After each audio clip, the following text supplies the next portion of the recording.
Alright, giving our Mardu Aristocrats deck another run through. A little land heavy, but fine. Actually, this is pretty good, actually.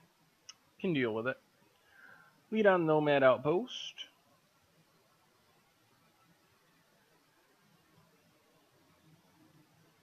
Looks like our opponent is on a control deck, probably.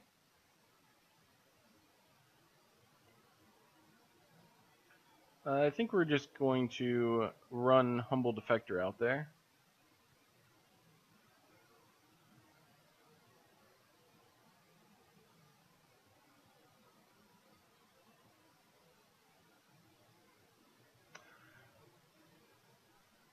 Gets in before the counterspells from our blue-black control opponent. Could be Esper Dragons. Pretty confident it's some type of control deck, though. Is our opponent just going to kill it?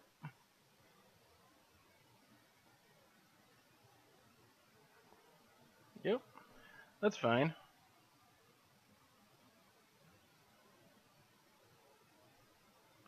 I'll follow that up with Temerat plus a tapped land.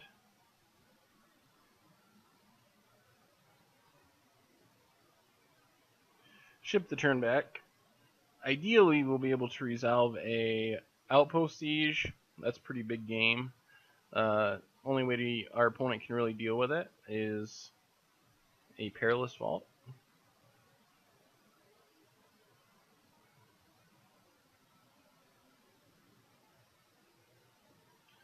So we're going to attack for 2 with Temerat.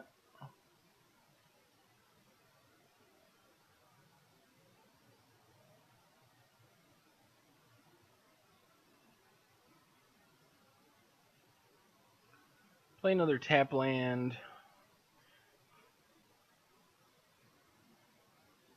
And pass the turn.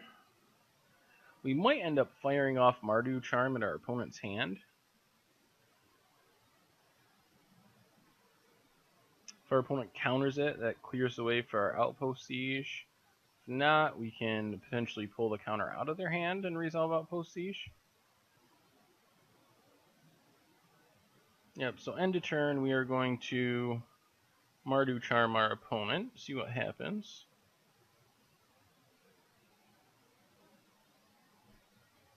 Looks like they are going to counter. Slumgar Scorn, okay. Well, that's fine. Because even with Slumgar Scorn, we still get to resolve Outpost Siege.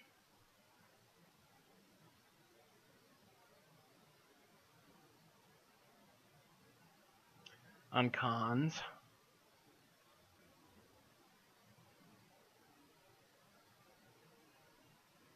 Now, just hope our opponent doesn't have a Perilous Vault, and we can start generating some significant card advantage here. Radiant Fountain. So sooner or later, our opponent is going to start playing dragons, most likely. Opponent passes. See what we hit with our... Well, maybe passes. Yep. Alright, let's see what we hit here with Outpost Siege. Something... Another Outpost Siege. Well...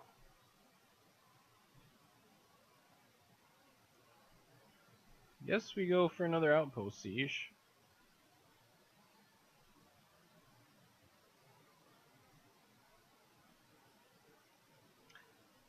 Is this one gonna get countered? Alright, we're gonna put this one on dragons, I believe. And play a... Well, let's attack first.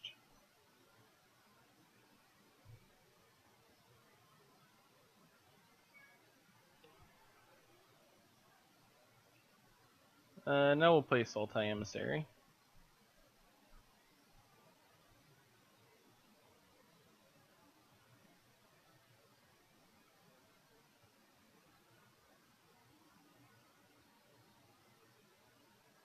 Jason's Ingenuity. Oh, dig. Digging through the time. So I guess a Dragon Lord would be sort of bad. Dragon Lords steal our Khan's Outpost Siege. Although our opponent tapping out does mean that we can start Butcher of the Horde.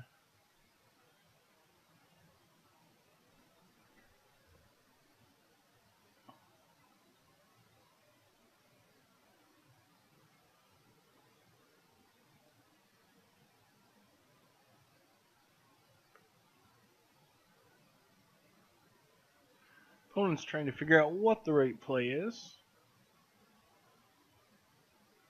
Dragonlord? Slumgar the Drifting Death.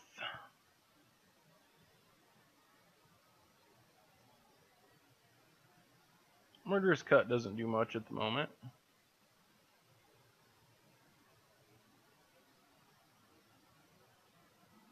But we get to play a Butcher of the Horde. And Nomad's Outpost, I guess. We do want as much mana as possible at this point. Pass the turn.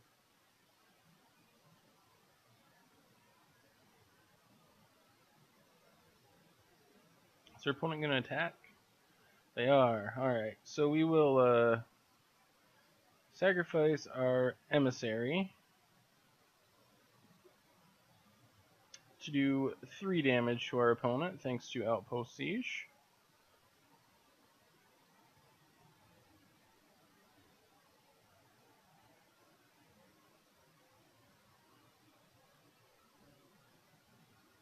Another Temerat. Alright.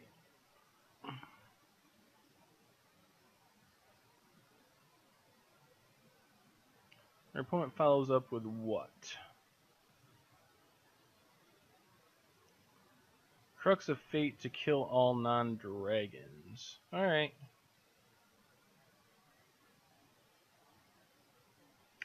So we get to do 3 more damage to our opponent, and hopefully we hit something sweet off of our Outpost Siege draws.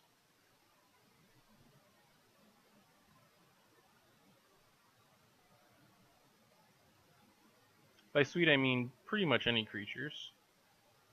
Well, there's Sultai Emissary.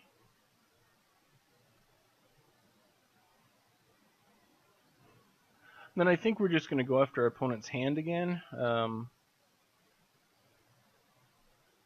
with Mardu Charm.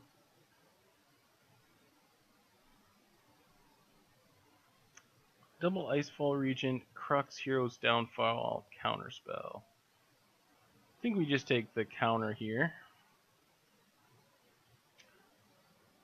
Now we can sacrifice our Emissary. I think we need to do that, because it's going to die to Slumgar anyway. So we sacrifice Emissary, which brings Temerat back to our hand, deals another damage, and we get a Manifest. And it's another Mardu Charm, okay.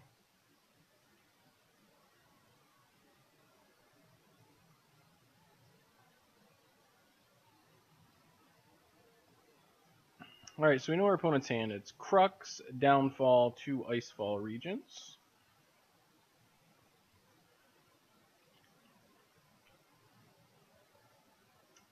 So Icefall Regent, yep. Icefall Regent can tap down our Manifest. Not that it really matters, because we are much more likely to win by comboing our opponent out than we are to actually attack them to death. So, yep, we're down to 16. What do we hit? Something good. Emissary Suite and Outpost Siege. Oh, that's excellent. So now we can play another Outpost Siege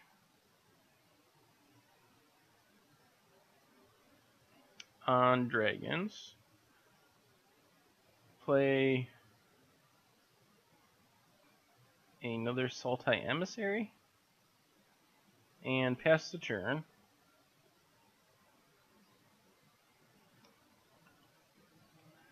Now if our opponent taps out, gaining 2 life might be bad. And our opponent can actually leave up Downfall. Well, we'll see. It's gonna be close. Alright, so our opponent, I'm assuming, will swing with both creatures. That kills our Emissary, but also knocks our opponent back down to 8. That Radiant Fountain might actually win our opponent the game.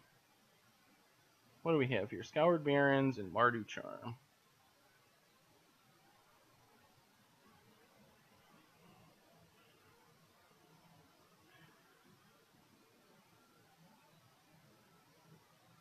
Puts our opponent down to 6.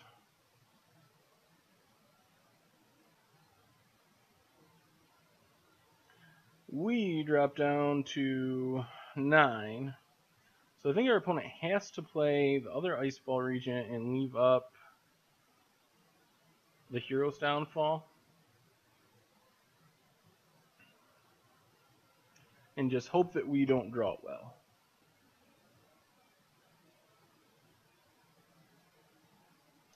Taps down our Manifest. Alright, what do we get? Something good. Creature-y. Actually, I think we just win. Oddly enough. Oh, we draw Butcher of the Horde. Because we can... We sack the Manifest. Yeah. We pay 2, sack the Manifest. Deals 2 damage.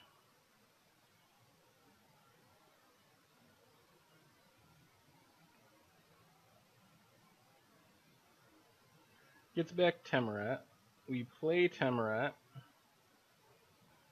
We play a second copy of Temerat, Legend Ruling the first Temerat.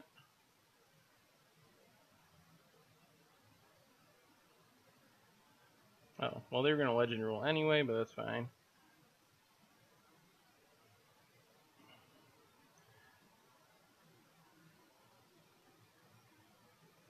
So we don't just win, but this means our opponent can't kill our Temerat, and they can't attack with more than 1 dragon because that kills our Temerat.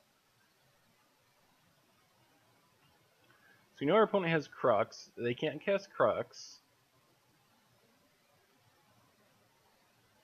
Did our opponent draw something awesome? Anticipate. What is the out here? What is the card that... What is the card? I guess a life gain spell?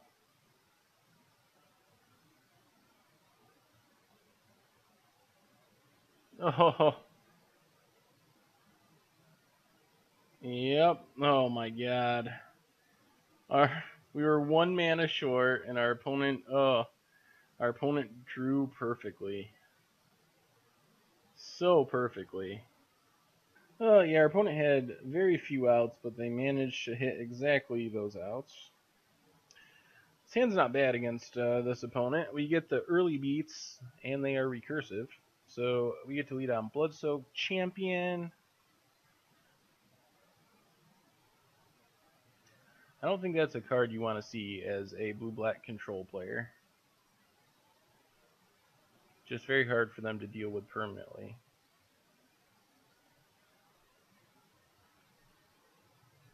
So now we get to attack with Bloodsoaked Champion.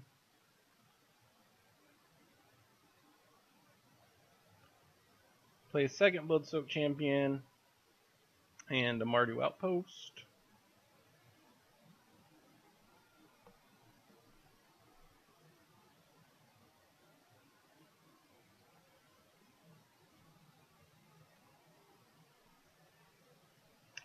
Sultai Emissary, alright. So we're going to swing with both here.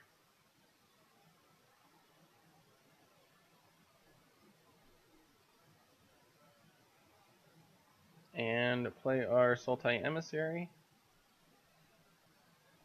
And Scoured Barrens.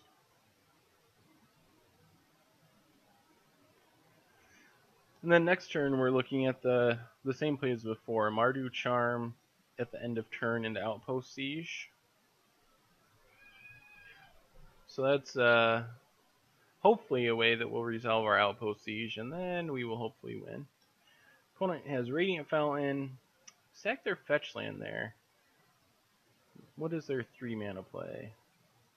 Drown in Sorrow. Well, unfortunately for our opponent, that doesn't do a whole lot.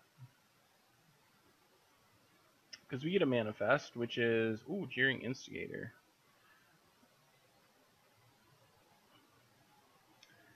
And then I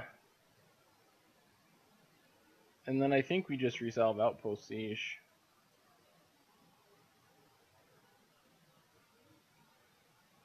We could have attacked and brought back both of our Bloodsoaked Champions, but I think this is just better.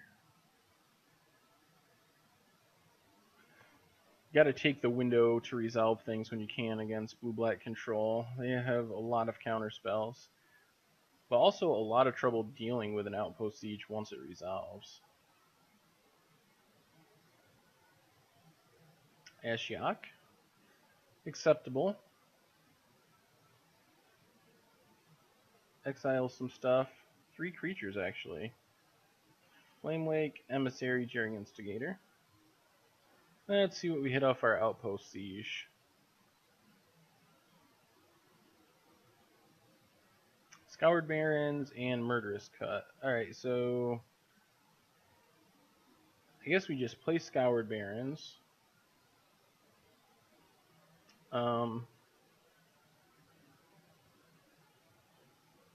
Attack our opponent. I think we're on the killing our opponent plan here. And then bring back both Bloodsoaked champions.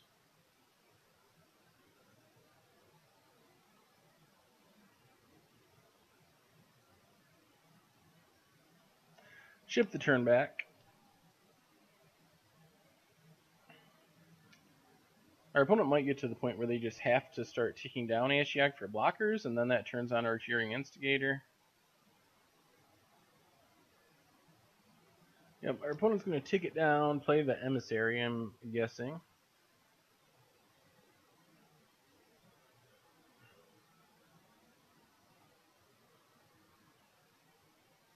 Alright, what do we get off Outpost Siege this time? Jeering Instigator and Outpost Siege.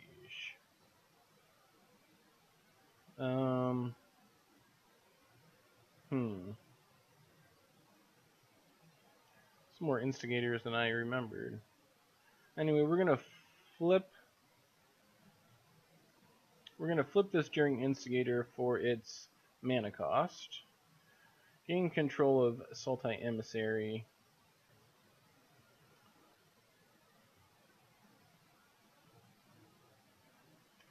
Oh, kills the Emissary. Okay. That's fine.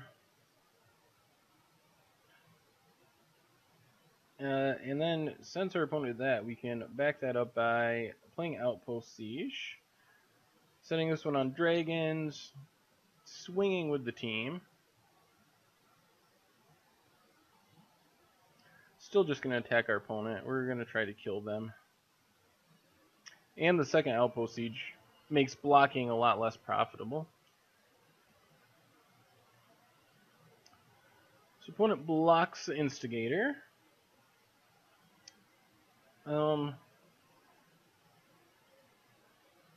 Now we might just... I think we just hit Ashiok for one.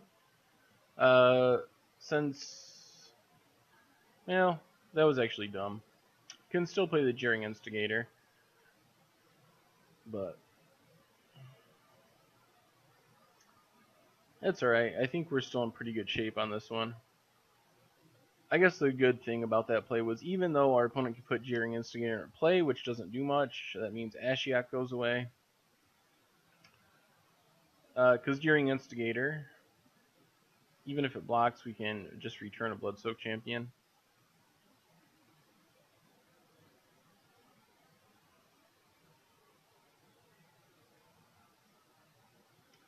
Alright, what do we hit this time? Another Bloodsoaked champion is sweet, and a Humble Defector. Alright, so we're just going to attack with both.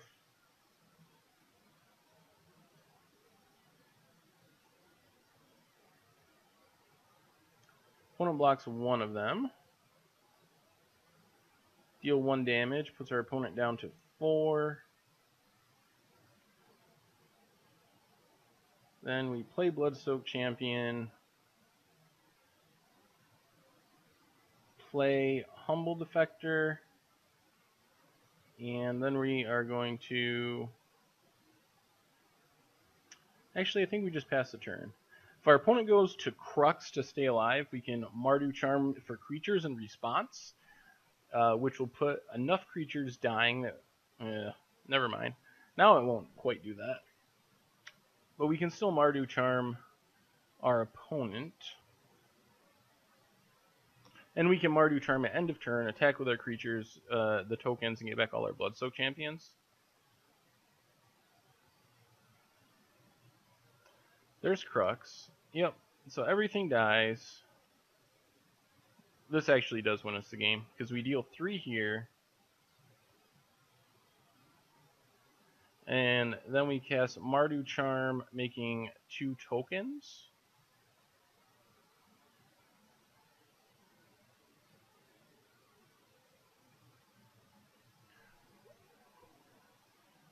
And then we can attack with our 2 tokens. And then Murderous Cut one of them for the last point of damage. And that's assuming we don't draw anything. Outpost Siege, Bloodfell Caves.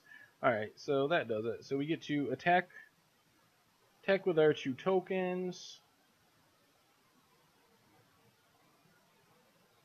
Then we'll return a Bloodsoaked champion.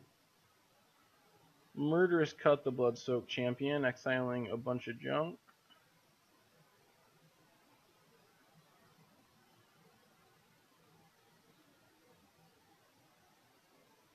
And that does it. Sweet. Man, we could have won that first one too. But that's fine. We get to see a 3rd game against Blue-Black Control. Bloodsoaked Champion is such a good card against them. It just cancels out so much. And so does Outpost Siege on Dragons. And I swear, I know it's been a couple games, no sideboard. I swear I'm going to put together a sideboard after this game. I'm starting to get some ideas what we want in there. Alright, back here with game 3. Yeah, this hand's fine. So yeah, I think the sideboard is going to start once I build it after this match. Dresses, or if you have them or not building on a budget, then Thought Seizes. I think that's number 1. Number 2, I'm thinking more removal. Probably. All right, we're gonna go with Bloodsoaked Champion here. Probably Drowned in Sorrows for like the aggro matchups. Maybe some sort of Graveyard Disruption, although I'm not exactly sure what that would be. So we will get in here with our Bloodsoaked champion. Kind of getting punished for these tap lands this game, but we'd be punished almost as much if they were scry lands. So, speaking of scrying, today they announced a new mulligan rule, which is being tested out at the Pro Tour at the end of next month. If you mulligan below 7 or less than your opening hand, then you get to scry 1 before the game starts. I think it's a pretty good plan. There's been several fixes for the mulligan rule that I've heard. One thing they almost always have in common is that they break combo decks. Like, oh, just let us mulligan to 7 if we don't have any lands. Well, if you're Belcher, for example, you would love that rule. That would completely break your deck. Because you play like 1 land or 2 lands, and you want to mulligan to specific cards, so it just really helps combo decks. Opponent takes Temerat, which is odd since we can always sack a Bloodsoaked champion to get it back. So we're going to attack here.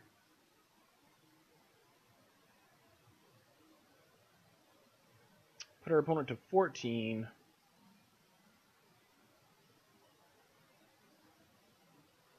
Well, I think we're going to play the Emissary this turn, since we're not planning on activating Humble Defector yet anyway.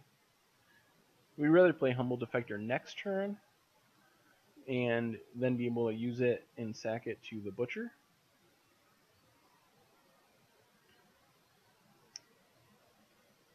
Alright, so we're going to keep attacking here.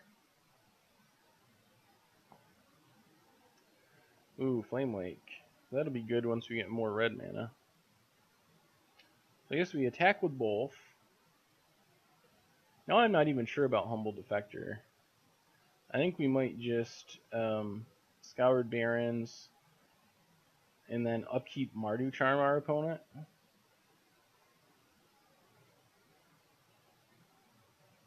Actually, no, not upkeep. What I meant to say and click on was Draw Step. Draw Step, Mardu Charm. If our opponent counters it, that's fine. We should be able to resolve a Butcher, hopefully. Dig, dig, double Tasker, Icefall Regent. Alright, well, we're taking a dig. And we seem like we're good to go. Things are shaping up nicely. Our opponent can sack both of their lands and use that to dig through time, which is actually the result of us casting our Mardu charm. So they're probably digging for another land. They can also play Tasker, I guess, which isn't the worst. Although what our opponent doesn't know is we will be following this up with Butcher of the Horde. So let's see. Is our opponent digging or playing Tassiger? Goes with Tassiger. Well, that's fine. I actually like that. Because now we get to play our Butcher of the Horde.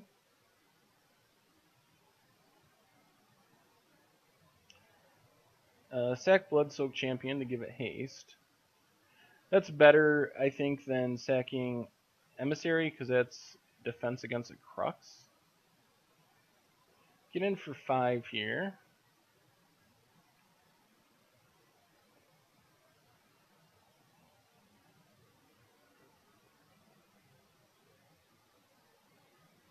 If our opponent manages to go land Icefall Regent, that would be a little bit annoying.